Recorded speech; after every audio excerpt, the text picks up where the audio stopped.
We're developing, through technology, an ability for consumers to measure their own carbon footprint. What does that mean? That's where are they traveling? How are they traveling? What are they eating? What are they consuming on the platform? So, individual carbon footprint tracker. Stay tuned. We don't have it operational yet, but this is something that we're working on.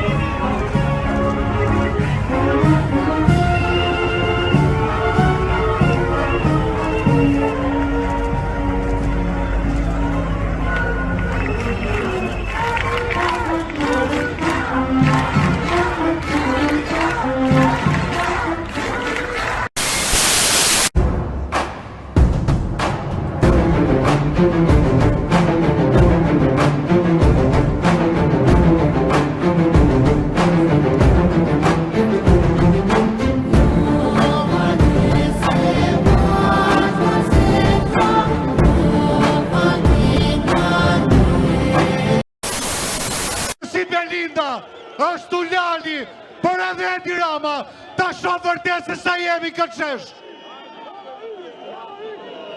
Të gjithë deri të bravo!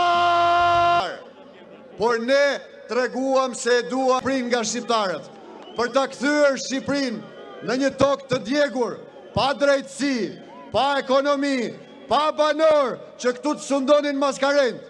Por jo, këtu ka afraid to die? Who isn't? Yeah,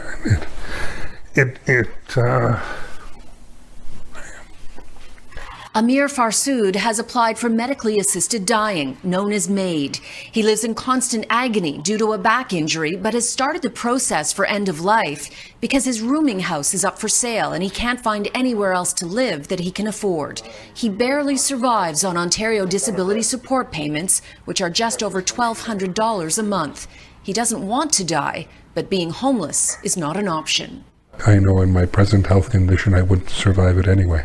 Farsood meets the criteria for MAID: physical suffering due to disability that cannot be relieved. His doctor, who knows Farsood's real reason for MAID is his fear of being homeless, signed off on the application in August. Farsood needs a second to do the same. There's a 90-day waiting period. He believes he could potentially access MAID in about a month. I don't wish to be dead, even with the pain, even with the meds. I still want to be here. The CEO of Dying with Dignity Canada, a charity for end-of-life rights, says the organization has raised concerns about cases like this with the federal government. The fact that people are feeling compelled to apply for MAID or to even ask about MAID because they can't get the basic fundamentals to live a life it's shameful. You know, as a country, as a government, we should be ashamed. When medically assisted dying became legal in Canada in 2016, it was only for people facing imminent death. Accessibility was expanded last March. We have created a system where ending of life is an easier and cheaper solution than actually investing in healthcare and social support. Trudeau Lemons is a professor of law and bioethics at U of T. He argues MAID devalues the life of people with disabilities who often live in poverty. Canada is one of the most liberal countries in the world when it comes to medically assisted dying. In March, it's further expanding eligibility to include people with mental disorders. It's expected MAID will be about 4% of all deaths in this country. That's in line with Belgium and the Netherlands. And in response to the worsening trends and existing challenges for our healthcare system, I'm strongly recommending that all Ontarians, not just those at high risk, wear a mask in indoor public settings, especially around our most vulnerable Ontarians, the very young and the very old. I'm also recommending that, if possible, children between 2 and 5 wear a mask with supervision if they can tolerate the mask and safely put it on and off.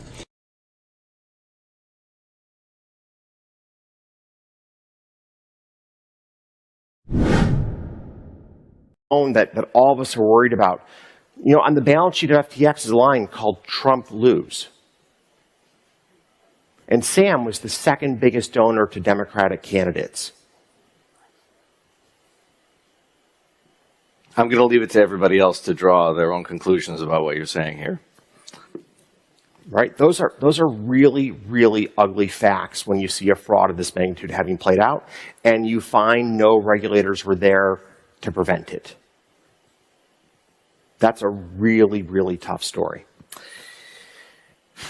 We could talk for quite a while about FTX. Sadly, we don't have it, so I have to finish with.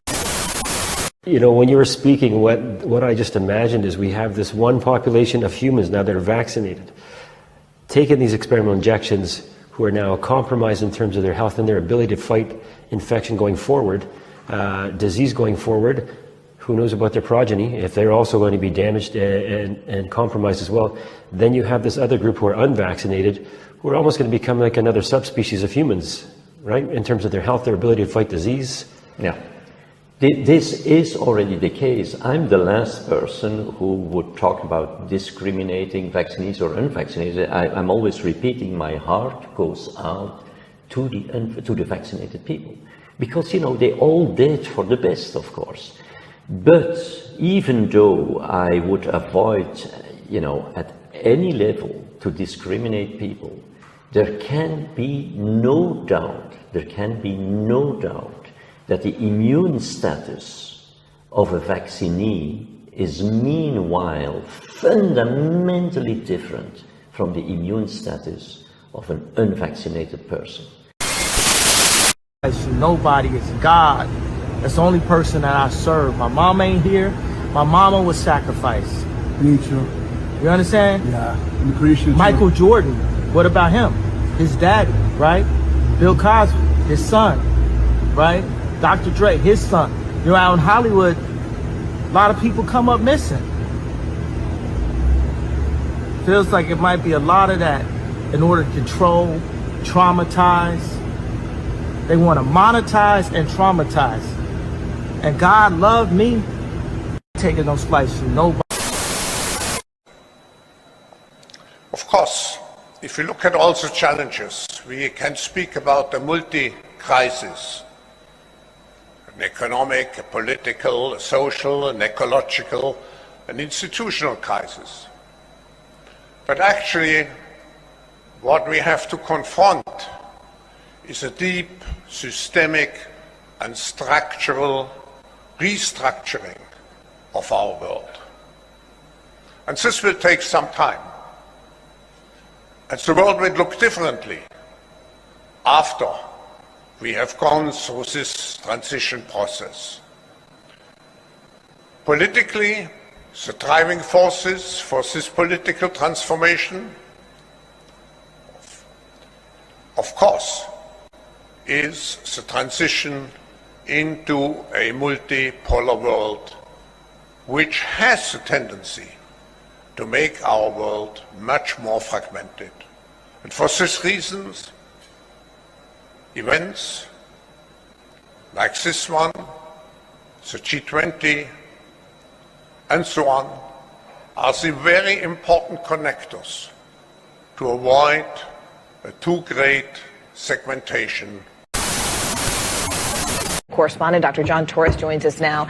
You know, Dr. John, a lot of parents are so concerned about this. If it's not one, it's the other they're worried about. So, frankly, why does RSV specifically hit some kids so hard, and then it seems like it almost doesn't affect others? You know, the vast majority of kids, by the time they reach the age of 2, have been infected by RSV. But like you mentioned, not that many actually get complications from it, and even less have issues with bronchiolitis or getting hospitalized. The honest answer is we don't exactly know why that is happening, but we do know there are a couple factors involved. Number one, the younger they are, if they were premature, they're going to have some lung issues as well. And it's a small airway disease, so if they have small airway problems, that can cause an issue. If they're smoking in the house, so if they're exposed to secondhand smoke, if mom smoked while they were pregnant, that could also lead to more complications and more risk of having issues. But overall, the answer is we don't know, which means that all babies need to be protected. We didn't know that a lot of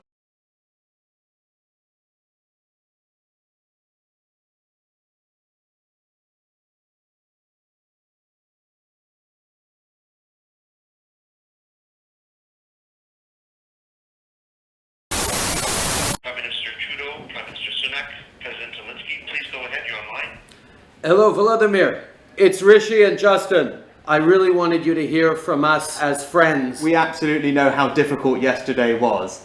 It was horrific for you and your country, and we have called it out in the session that we've just had and on the media here this morning, and we made that point loud and clear to everyone who was here that what your country had to live through yesterday was unacceptable and represented yet more barbarity from the Russians. We stood united in condemning it.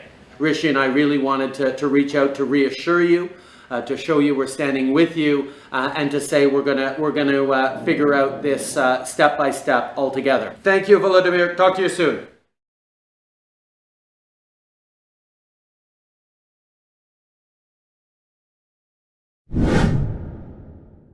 We are releasing a report today that details what we have uncovered. We are also sending letters to the Biden administration officials and Biden family associates renewing our request for voluntary production of documents relevant to this investigation. This is an investigation of Joe Biden, the President of the United States, and why he lied to the American people about his knowledge and participation in his family's international business schemes.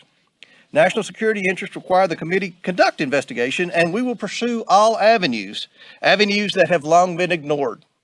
Committee Republicans have uncovered evidence of federal crimes committed by and to the benefit of members of the president's family. These include conspiracy or defrauding the United States, wire fraud, conspiracy to commit wire fraud, violation of the Foreign Agents Registration Act, violations of the Foreign Corrupt Practices Act, violations of the Trafficking Victims Protection Act, tax evasion, money laundering, and conspiracy to commit money laundering.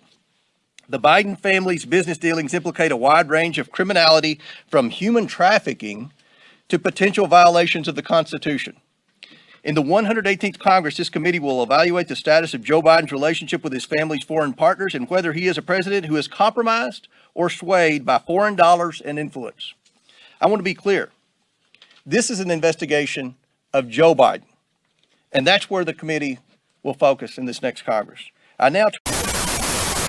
There's no longer any doubt that humans are heating up the oceans, land, and sea by burning fossil fuels. The world has to overcome not only the damage done to our economies and our societies by COVID-19, it also has to confront the repercussions.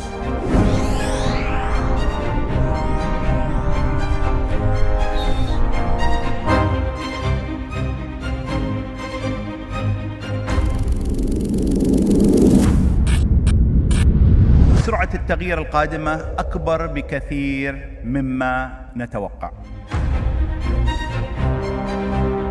I see a future where the internet is available for free for everyone, and that means the location of power is going to shift. Decentralization of power structures everywhere may be the beginning of that shift in finance, in political power.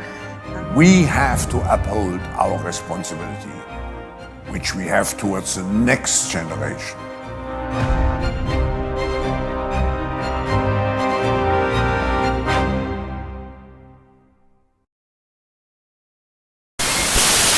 So I don't know, just some weird space spy plane, whatever. Yeah. Secret space programs, secret schmashmogram. It doesn't matter. Don't think about that. It's all fake. Mainstream media before the recent conflict there was, pretty open about the corruption in Ukraine.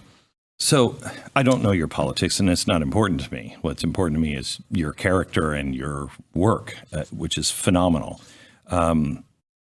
But I'm guessing you and I don't necessarily agree on policies. Maybe, I don't know. I just, at this point, I think my politics are, I don't want the government to be run by organized crime. That's what I think that's a starting point for most Americans. Let's start there. Right. That's what I was driving to is there are big things on the table that no one's talking about. And we're all focused on the little stuff they've used to divide and conquer us this whole time. and big things are happening, and basically we are being herded into a techno-feudalism, slavery. I don't know, there's a lot of different names for it going around, but it's not good. Right. And it's organized crime, running the show. At the highest levels, and also evil. I mean, it's just getting so dark, and I'm to the point where, can you give me 9 of the top 10 Bill of Rights? You know what I mean? Do you agree with those?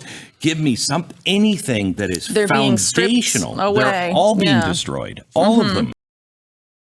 If you need a single location to get cutting-edge information and keep up with the rapidly changing world around us, tune into Grand Theft World, where a forensic historian and a logic professor break down the week's news in depth and in context.